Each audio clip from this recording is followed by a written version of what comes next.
We all know what an ARMA model, excuse me, ARMA model is, hopefully, yes.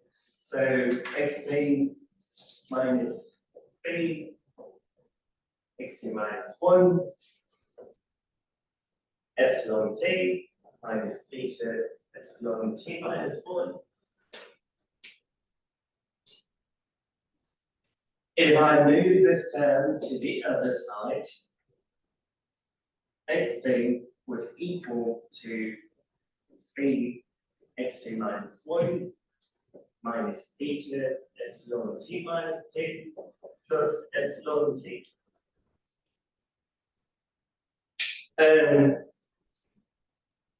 That would be our forecast equation. Later, I will show you how to bring in that forecast operator that we looked at the very beginning, f and b, right? F is simply b inverse, but I won't do it here. So assume that we have estimated p, estimated theta. One can easily find the very first forecast that one can make goes back to taking expectations. So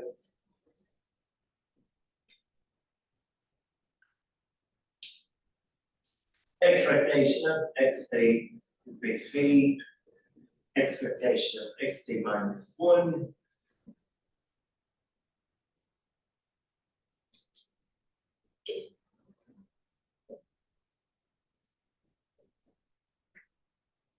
minus theta expectation of epsilon t minus 1 plus expectation of epsilon t. In terms of forecasts, if I move by one step here, naturally that would become t plus 1. Do we agree? We don't know what t plus 1 is. Yes. No one knows what the next random component is going to get added, so that would go away. We would have epsilon t here.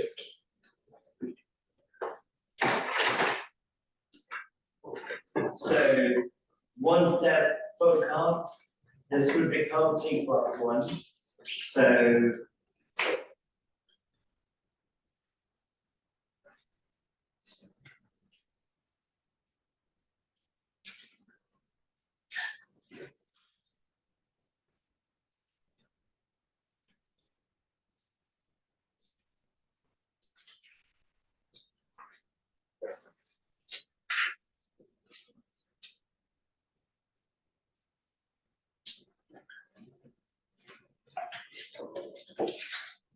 and as I mentioned, that last term, that expectation will be 0.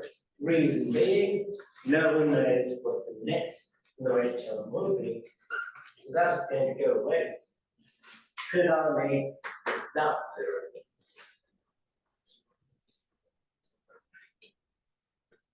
To answer that question, going back to regression, apply something like this. Once you find a model, you have y, and you plug in the value of x, maybe 1 predictor, 10 predictors, doesn't matter. You plug in the x values in the fitted model. So that has a name, that has a name. Do we know the names? I'll give you a hint. Observed value is the actual value you measure. So actual value, or fitted value, okay.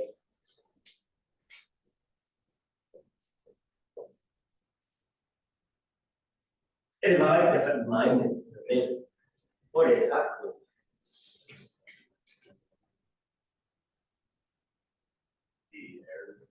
Error, very good. Error has another name, what's it? Residual. So that would simply be the error estimate.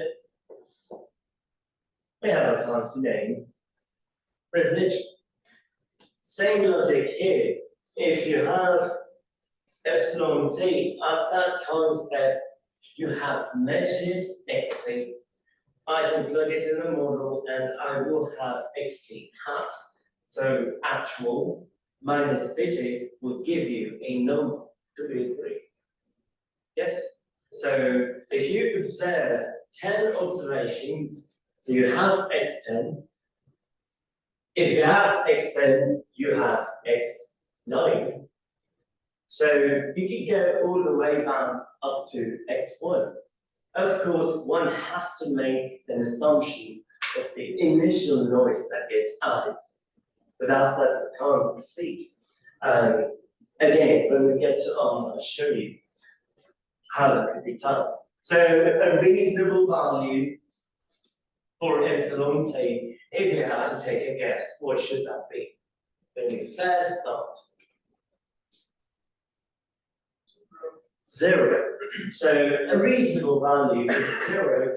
So right over here, I plug in 0, come up with a bunch of fitted values. I'd have a fitted value there. I'd have a fitted value there. So I would end up getting a residual at that step. Do you agree? Yes? So this is a number that I know. I'm using the data. So if I know this number, that is actually a value, a constant. What is the expectation of a constant? The constant. The constant. So that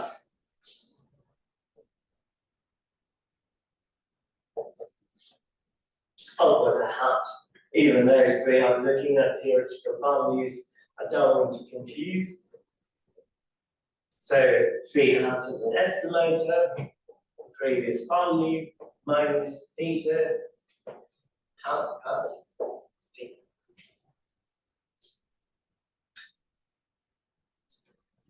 Good. Now, what would happen if you forecast the next step? So x hat t plus 2.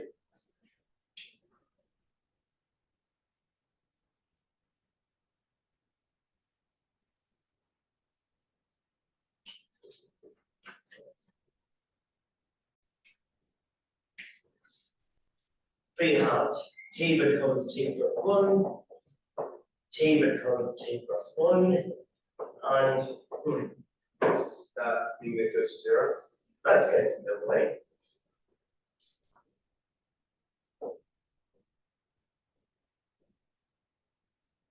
If I build on x hat t plus 3,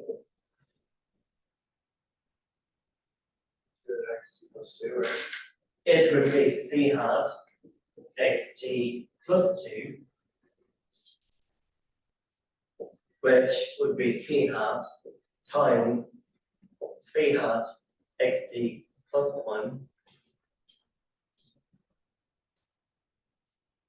Agreed? So that would be phi hat squared xt plus 1.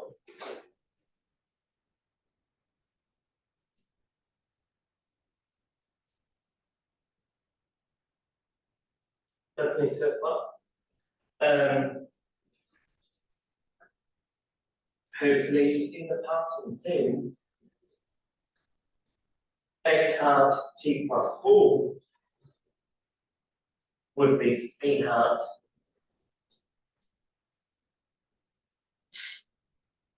those are estimated values. Value, this one would be x hat t plus 3, and if you plug that in, you would have phi hat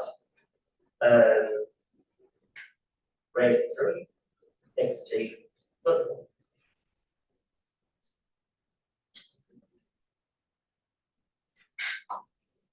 But if I don't want to write it in terms of xt plus 1, I simply want to write it in terms of the previous step. Phi hat here would become phi hat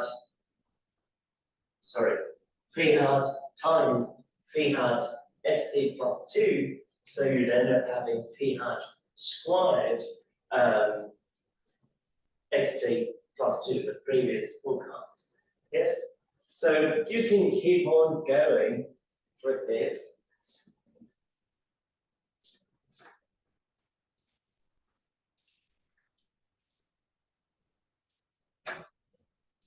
So instead of doing all that, I can generalize this and call it some lag L, or technically not lag, it's lead.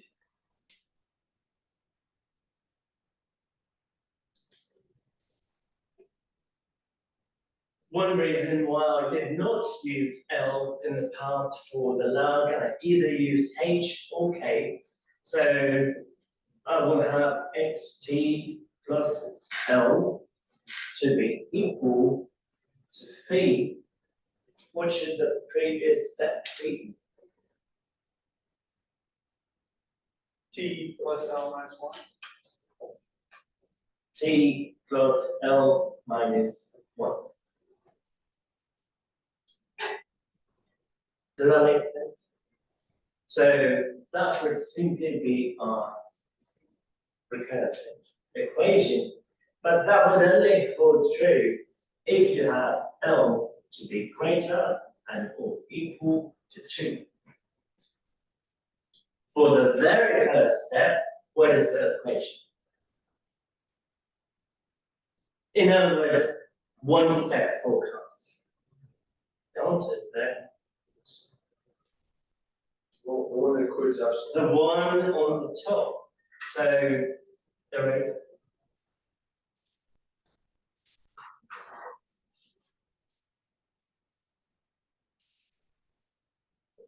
So when we first start, one step forecast, and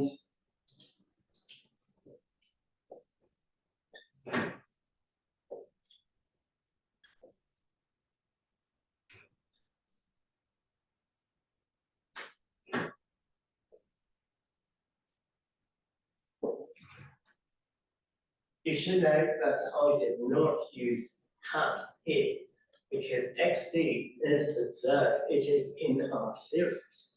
But epsilon t, on the other hand, you are estimating that value. So at each step, we have to estimate our epsilon t. Good to know.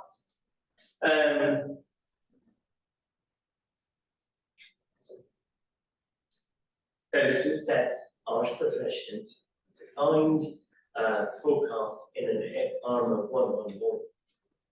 Long time ago, it's not that long, last week, when we looked at model identification for ARMA 11, or generally speaking, MA1, we had a behavior in the ACF plots, whereas ACF, not the ACF. For an MA1, what does the ACF plot look like, theoretically speaking? It will be a damn exponential, true. How many significant peaks do we have? In other words, the peaks that exceed the blue dotted line. One. Just one, right? At lag 1, you have that peak. And we know at lag 1, if it is an MA1, it will just equal to the coefficient value. So all we care about is lag 1. Agreed? Why? Well, it sort of makes sense. it only depends, excuse me, it plays a role in the first lead, and that's it. Past that, theoretically, it's all zero. Good. So we don't have to worry about the other autocorrelations. Clear with this part? Okay. Are there other ways to estimate the value of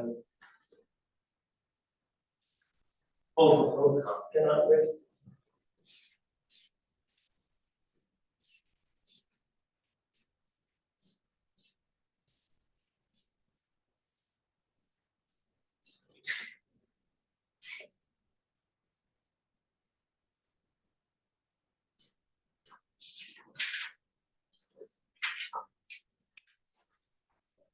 What are pi weights?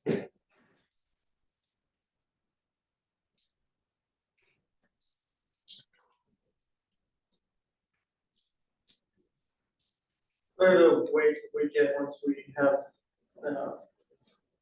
transitioned an MA model into an AR? So we're pretty much invert, right? So under the assumption of invertibility, the original model that I wrote at the beginning, using the backwards operator, I could write it as xt times 1 minus phi b.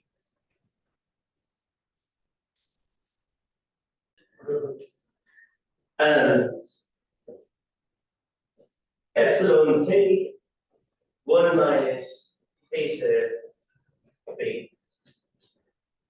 Yes? If I divide, we are assuming invertibility.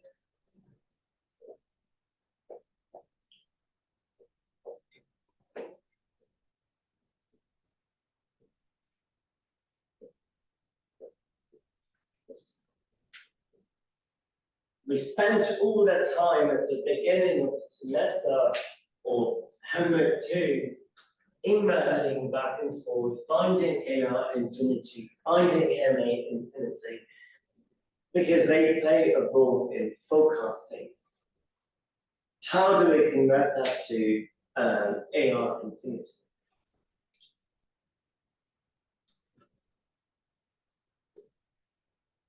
These polynomial long division? Long division, sure, easier way.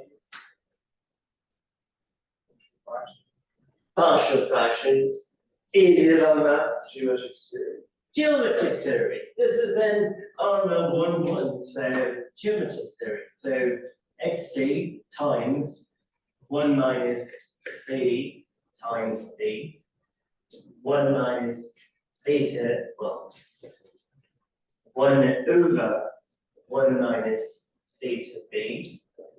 That is nothing but the infinite sum of a geometric series, so I can write the series out.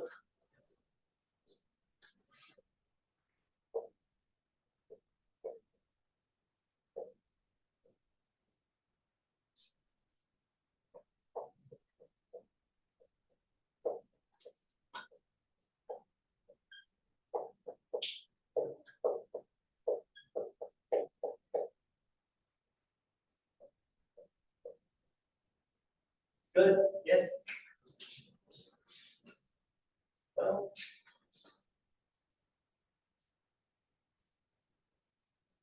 you should recognize the pattern after first few terms. So I have 1 plus theta b plus theta squared b squared, theta cubed b cubed, dot dot dot.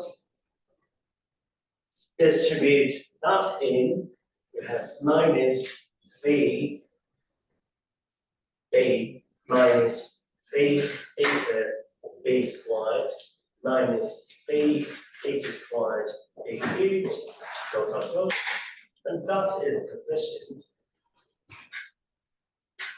All I'm doing is distributing. Agreed? Combine like terms. I have xt 1 plus theta minus phi multiplied by b, those two. Second term, theta squared minus b theta b squared plus theta cubed minus b theta squared b cubed plus dot dot dot.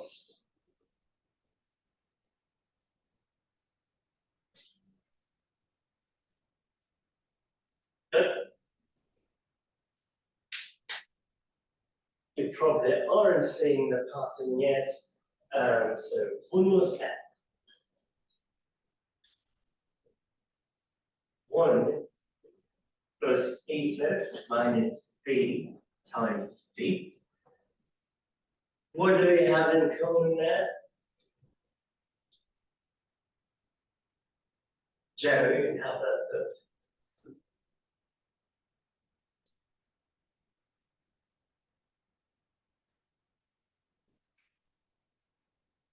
Oh, that's Good. I'm just reading the board one. So if I pull theta up, theta times theta minus b times b,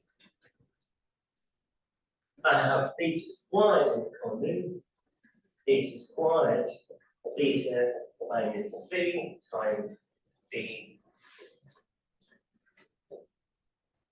Previous term is b squared, then b cubed, and that's of course we have.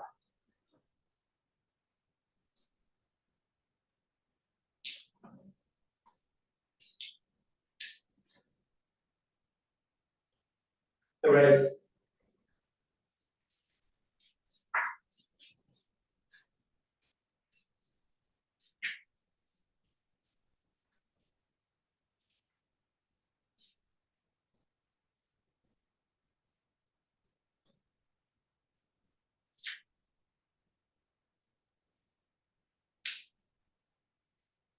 X2. Do we see a pattern in terms of the coefficients? Yes, no, maybe. So there is a pattern. When we wrote the pi weights, the left-hand side, we had it as x2 times 1 minus pi 1 b minus pi 2 b squared minus pi 3 b cubed minus dot dot dot equals epsilon c. Yes, that was our notation. We had pi's to be negative over here. Well, if we equate, I can write pi 1 to be phi minus theta, pi 2 to be theta times phi minus theta, pi 3 theta squared times phi minus theta.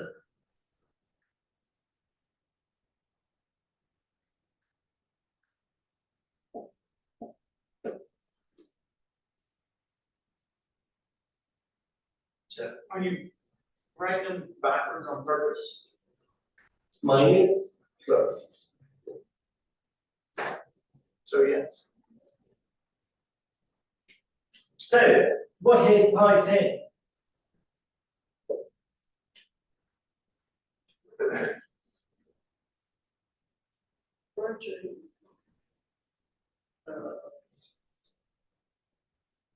Theta. J, right? No, J minus 1. The J minus 1. J minus.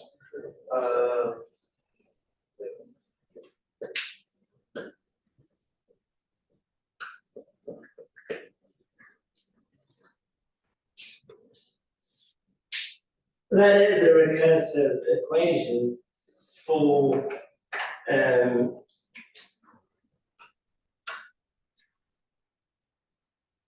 1.1.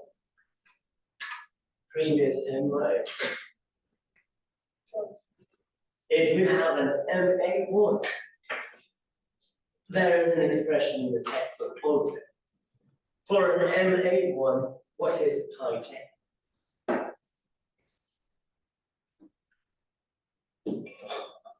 If it is an MA1, do we have phi? No, phi is gone. That's gone. Minus theta times theta raised j minus 1 is minus theta raised j. Yes, that is the expression we have in the book. We start with pi naught to be equal to -1, and if we keep on going, pi j would end up being negative theta raised j, which is why we have to specify pi naught to be equal to -1. Why? Technically, pi naught here is positive 1. So you need to make that specification for our notation to work. Good. You can't put positive 1. Good. So that is a recursive equation for the pi rates. So I've got this, I've got that. One more step. I've got pi rates. Naturally, I'm looking for something else. Hint, another weight. Sideways. Erase.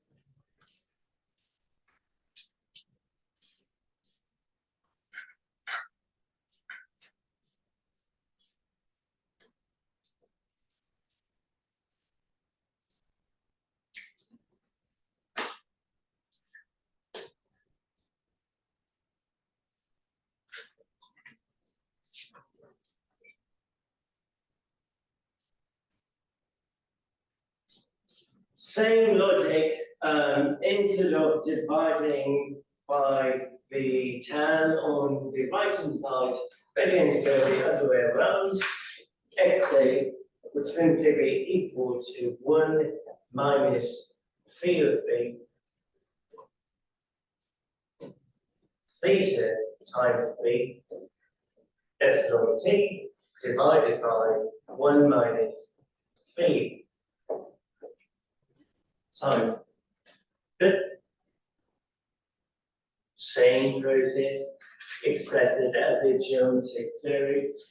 So xt would be equal to 1 minus theta b times geometric series expansion for 1 over 1 minus phi times b would be 1 plus phi b squared, d squared b squared, b cubed plus dot dot dot.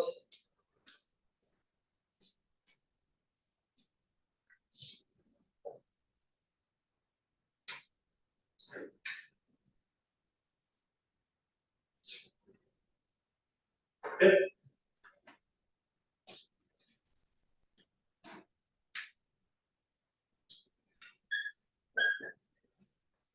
Xt would then be equal to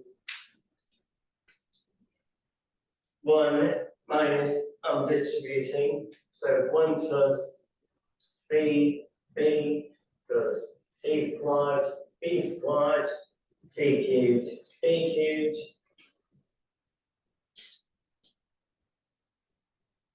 plus dot dot dot. Distribute that negative theta b, so negative theta b, negative theta phi b squared, negative theta phi squared, b cubed, plus dot dot dot. Don't forget that epsilon t.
Combine the terms.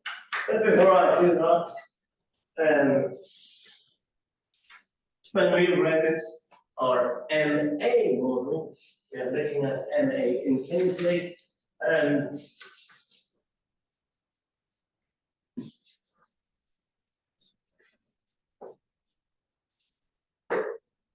X3, our expression was 1 minus theta 1 epsilon t minus 1 plus 1 would become epsilon t minus theta 2 epsilon t minus 2 and dot dot dot. That is our notation.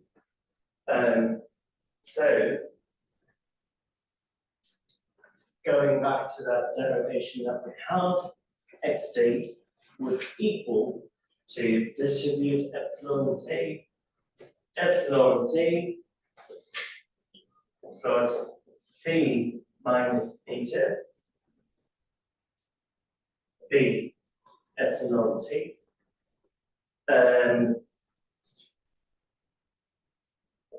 phi squared minus phi times theta b squared epsilon t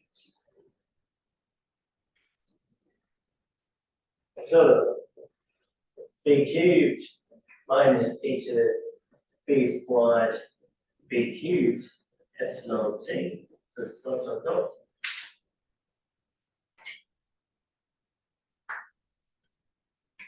Good.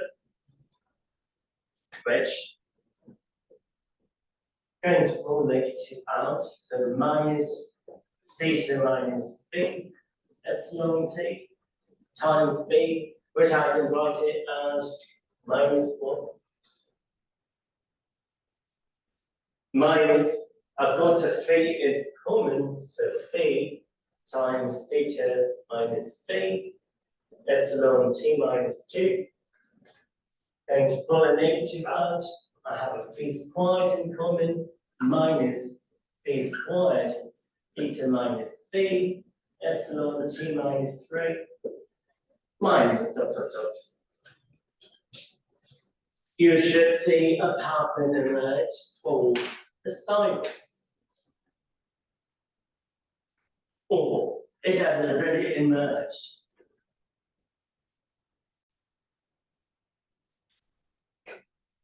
So we derived